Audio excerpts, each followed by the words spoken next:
Hi, I'm Yanel. I'm one of the co-founders at Cultivate, and I'm going to be walking you through our Burnout Bot app, which is an automated and noise-free way for teams to prevent burnout. Burnout Bot is currently live in Slack. It's designed for managers, but it can be used by HR or team leads or senior leaders. It provides research insights, nudges, and analytics based in team behavior. So let's get started. This is the homepage that users see in Slack where they can access the core features. First, we've got a lot of feedback that users are interested in learning more about the research on burnout. And so we have this little module that provides bite-sized research tips on both optimizing work demands and work recovery.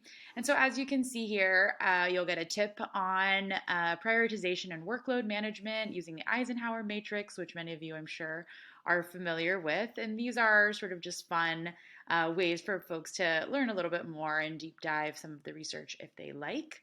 And they may get access to some of these tips based on behavior as well that they're exhibiting on Slack. Next, we have our intentional recovery feature, and this is a way for folks to get reminders to take time off if they're showing sort of always on behavior.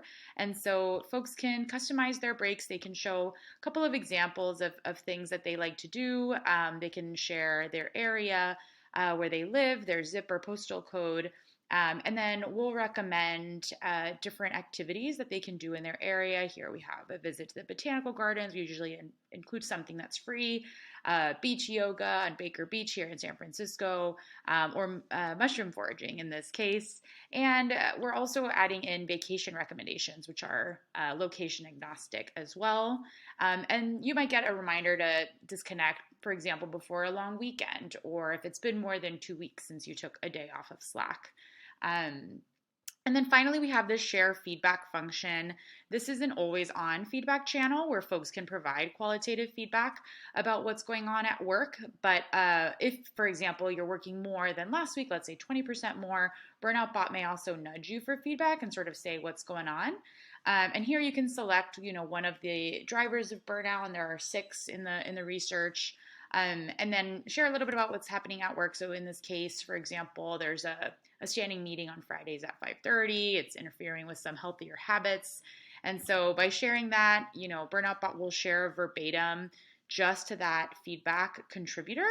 But to that feedback will never be shared verbatim with the company. And so the company, the manager will only see solutions, right? And so Burnout Bot will take the feedback, sort of digest it, and then provide research-based solutions to address.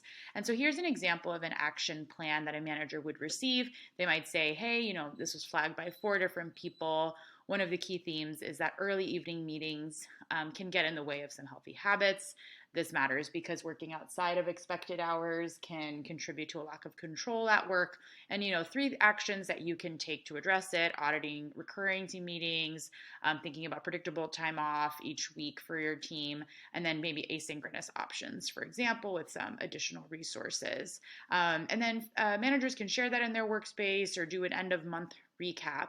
And then in addition to that, managers can also see their dashboard, which shows trends over time and different kind of key themes that have been identified on their team.